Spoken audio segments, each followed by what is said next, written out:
توحید و رسالت کا نعرہ دنیا میں لگانے نکلے ہیں فاران کی چوٹی کا نغمہ گر گر میں سرانے نکلے ہیں واللہ واللہ واللہ واللہ واللہ واللہ یہ علم تو میرے آقا کی بارش کی برستی بوندیں ہیں، یہ علم تو میرے آقا کی بارش کی برستی بوندیں ہیں، تسنیم نبوت کے کاسے تسنیم نبوت کے کاسے بس پینے پلانے نکلے ہیں۔ بسم اللہ الرحمن الرحیم رب اشرح لی صدری ویسر لی امری واحلل عقدۃ من لسانی یفقہوا قولی۔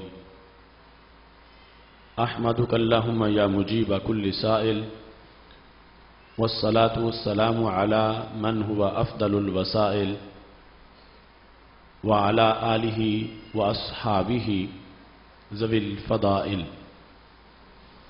اما بعد فاعوذ باللہ من الشیطان الرجیم، بسم اللہ الرحمن الرحیم۔ وَيُحِلُّ لَهُمُ الطَّيِّبَاتِ وَيُحَرِّمُ عَلَيْهِمُ الْخَبَائِثَ، صدق اللہ العظیم وصدق رسولہ النبی الکریم الامین۔ ان اللہ وملائکتہ یصلون علی النبی یا ایہا الذین آمنوا صلوا علیہ وسلموا تسلیما۔ الصلاۃ والسلام علیک یا سیدی یا رسول اللہ وعلی آلک واصحابک یا حبیب اللہ۔ مولاي صل وسلم دائما ابدا علی حبیبک خیر الخلق کلہم، منزہ عن شریک فی محاسنہ فجوہر الحسن فیہ غیر منقسم۔ یا اکرم الخلق مالی من الوذ بہ سواک عند حلول الحادث العممی۔ محمد تاج رسل اللہ قاطبۃ، محمد صادق الاقوال والکلم، محمد ذکرہ روح لانفسنا، محمد شکرہ فرد علی الامم۔ رب صل وسلم دائما ابدا علی حبیبک خیر الخلق کلہم۔ اللہ تبارک و تعالی جل جلالہ وعم نوالہ واتم برہانہ وعظم شانہ وجل ذکرہ وعز اسمہ کی حمد و ثنا، اور حضور سرور کائنات مفخر موجودات زینت بزم کائنات دستگیر جہاں غم گسار زماں سید سروراں حامی بے قسم قائد المرسلین خاتم النبیین احمد مجتبیٰ جناب محمد مصطفیٰ صلی اللہ علیہ وآلہ واصحابہ وبارک وسلم کے دربار گوہر بار میں ہدیہ درود و سلام عرض کرنے کے بعد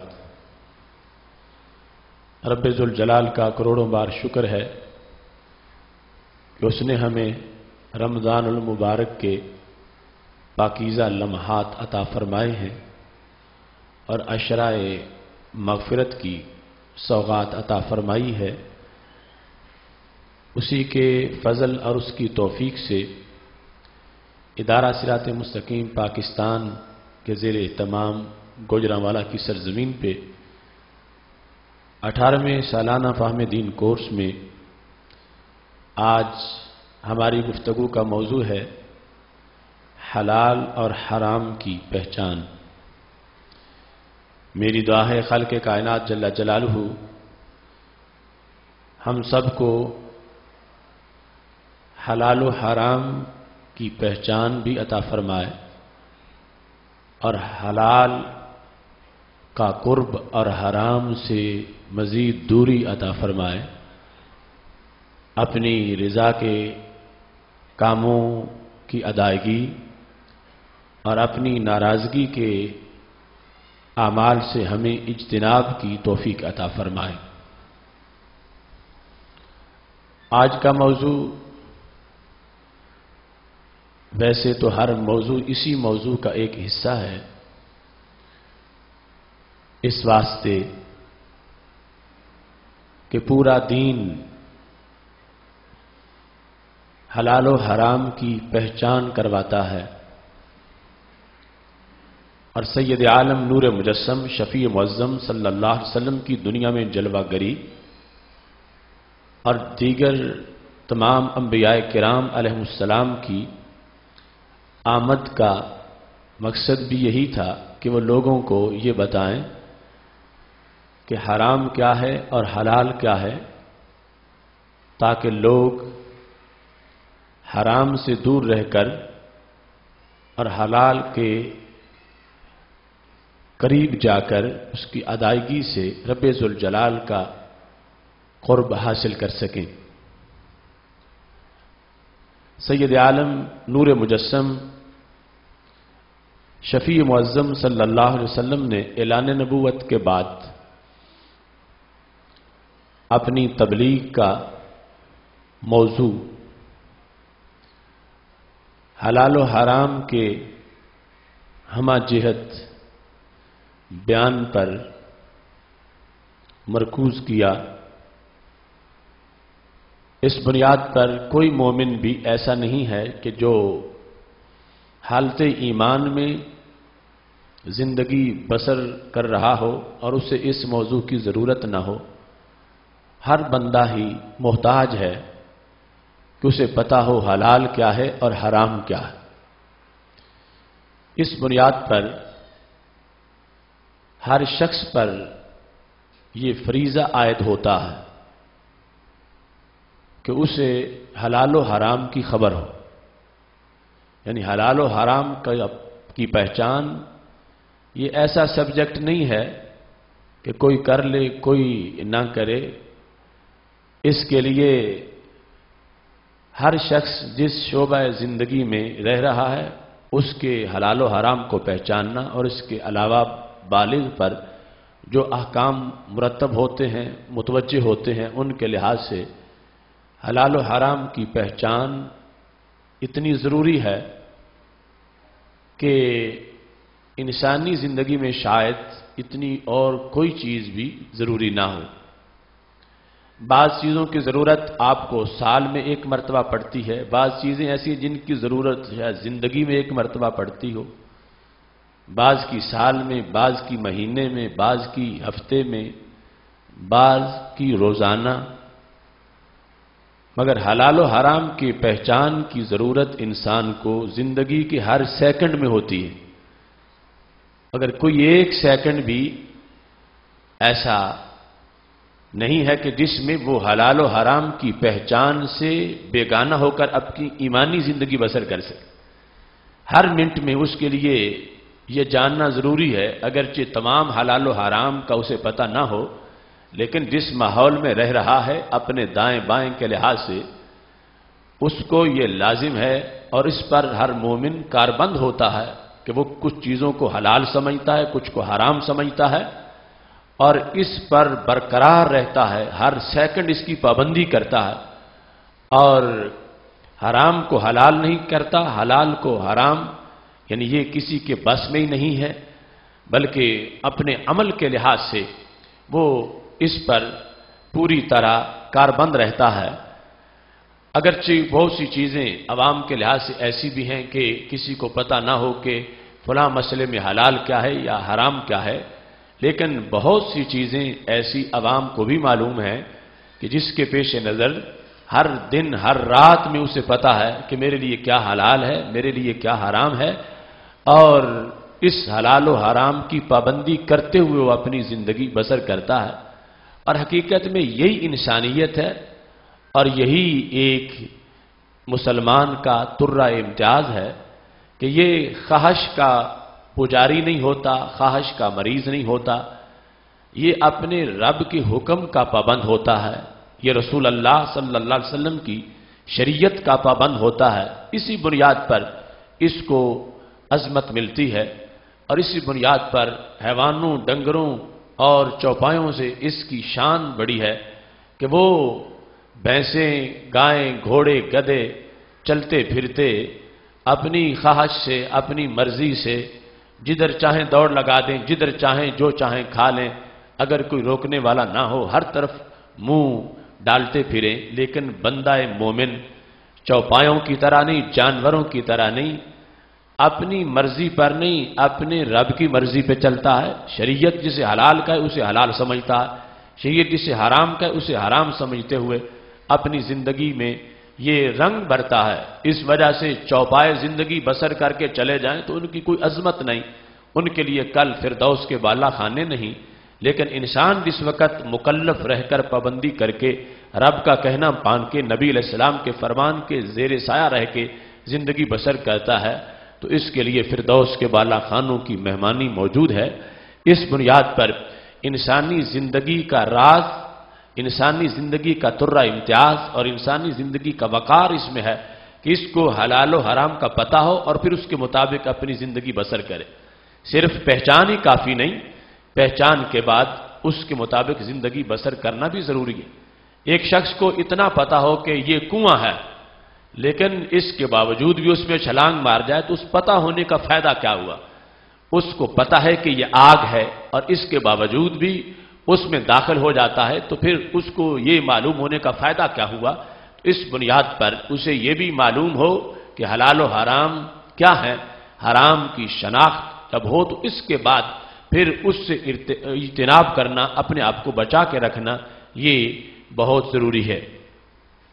خالق کائنات جل جلالہ نے قرآن مجید برہان رشید سورہ اعراف میں آیت نمبر 157 میں جہاں ہمارے آقا سید المرسلین حضرت محمد مصطفیٰ صلی اللہ علیہ وسلم کی مختلف شانیں اور آپ کے مختلف مراتب بیان کیے ہیں، وہاں رب ذوالجلال نے یہ فرمایا ہے وَيُحِلُّ لَهُمُ الطَّيِّبَاتِ وَيُحَرِّمُ عَلَيْهِمُ الْخَبَائِثِ، کہ آپ کی شان یہ ہے کہ آپ اپنی امت کے لیے، لوگوں کے لیے ستھری چیزیں حلال کرنے والے ہیں اور گندی چیزیں حرام کرنے والے ہیں۔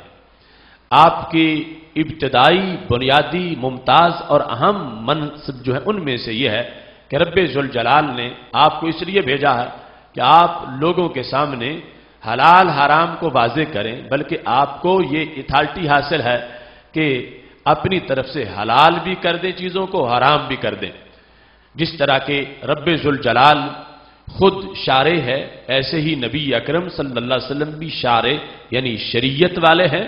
خالق کائنات جل جلالہ چیزوں کے بارے میں اللہ کا آرڈر ہے، اس کی بنیاد پہ چیزیں حلال ہوتی ہیں یا حرام ہوتی ہیں، اور رب ذوالجلال کے آرڈر کے سایہ، زیر سایہ ہمارے نبی علیہ السلام کی بھی اتھارٹی ہے کہ آپ کو حلال و حرام بیان کرنے کا ہی صرف سلیقہ حاصل نہیں، بلکہ اس سلسلہ میں رب ذوالجلال کی طرف سے آپ کو اختیارات بھی حاصل ہیں۔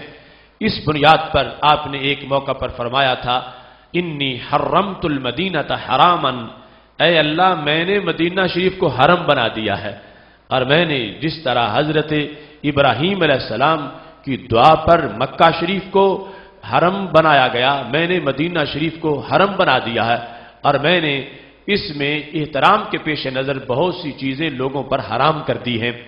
تو اس طرح شریعت مطہرہ میں یہاں قرآن مجید میں بھی نسبت جو کی گئی ہے اس مقام پر تو ہمارے نبی علیہ السلام کی طرف کہ آپ حلال کر دیں ان چیزوں کو جو کہ ستھری ہیں اپنے ماننے والوں کے لیے، مسلمانوں کے لیے، اور حرام کر دیں آپ گندی چیزوں کو۔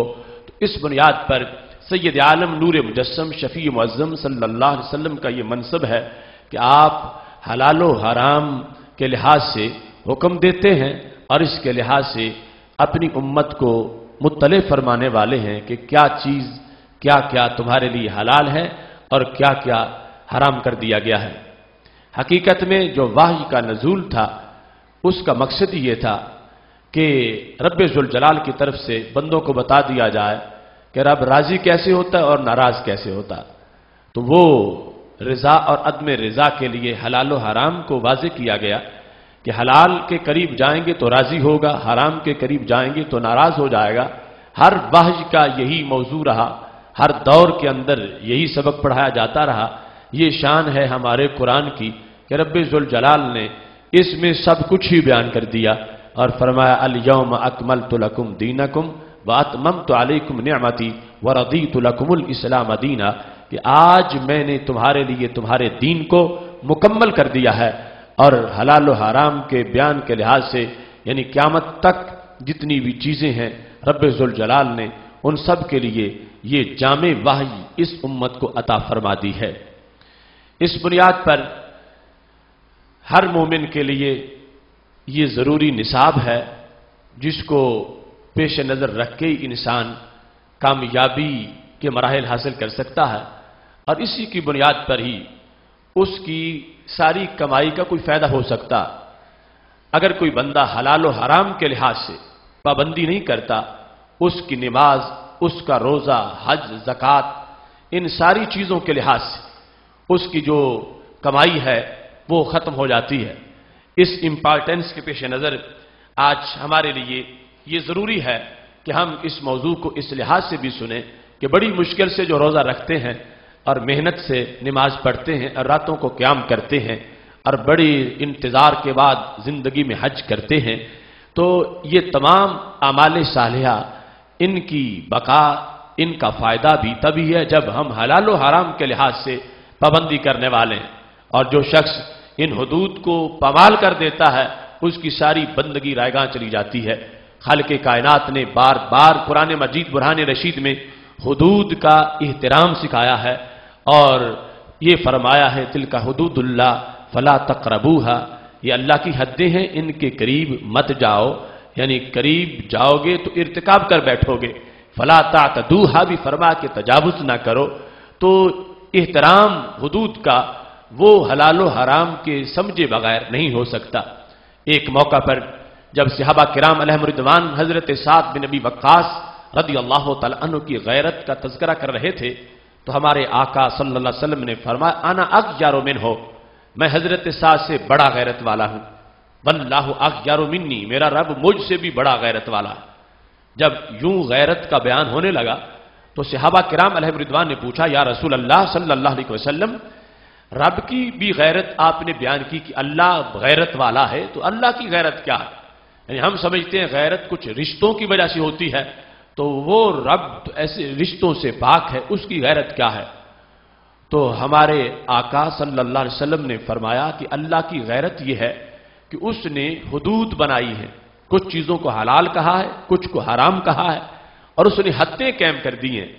رب کی غیرت یہ ہے کہ اس کی حدوں کو پامال نہ کیا جائے، اللہ کی غیرت یہ ہے کہ اس کی حدوں کا احترام کیا جائے، اللہ کی غیرت یہ ہے کہ اس کی حدود کو سمجھ کر ان حدود کی عزت کی جائے اور ان حدود کی خلاف ورزی نہ کی جائے۔ اب آپ سمجھ لیں کہ اس موضوع کی کتنی ضرورت ہے۔ ایک انسان جو رب کی حدود کو پامال کر رہا ہو تو اللہ اس پہ ناراض کتنا ہوگا کہ اس نے رب کی غیرت کو معاذ اللہ چیلنج کیا ہے، اور جو کسی کی غیرت کو چیلنج کر رہا ہو اور پھر دعائیں مانگ کے اسی سے جھولی بھروانا چاہتا ہو تو اس کی جھولی رحمت سے کیسے بھرے گی؟ اس پر تو رب کا قہر اتر سکتا ہے، ناراضگی، اور خالق کائنات جل جلالہ کا جلال کہ اس نے میری غیرت کا ہی خیال نہیں رکھا۔ عام کوئی ذات ہو اس کی غیرت کا معاملہ بڑا سیریس ہوتا ہے، اور وہ تو رب ذوالجلال ہے، احکم الحاکمین ہے، رب العرش العظیم ہے۔ تو اس بنیاد پر ہمارے لیے یہ نہایت ضروری ہے حلال و حرام کی پہچان، اور یہ فہم دین کورسز کا سلسلہ اسی لیے یہ ہے کہ ہم رفتہ رفتہ عوام میں ہر چیز کو ہائی لائٹ کریں اور آگے پھر امید رکھیں بیج کاشت کرنے کے بعد کہ فصل انشاءاللہ تیار ہوگی، اور یہ جس وقت انسان کو پتہ ہوگا اور احترام کرے گا تو پھر دعا مانگے گا، دعا قبول ہو جائے گی۔ اور اگر رب سے اپنے طور پر نہ جانے میں دشمنی کر رہا ہو، حملہ کر رہا ہو اس کی غیرت پر اور ساتھ ہی اسے مانگ بھی رہا ہو، تو پھر یہ نادانی ہوگی، حماقت ہوگی، محرومی ہوگی، اللہ کی طرف سے اس پر ناراضگی ہوگی۔ اس واسطے ہم جس وقت سید عالم نور مجسم شفیع معظم صلی اللہ علیہ وسلم کے فرامین کا ملاحظہ کرتے ہیں تو پاک محبوب علیہ السلام کا یہ فرمان صحیح مسلم شریف میں موجود ہے.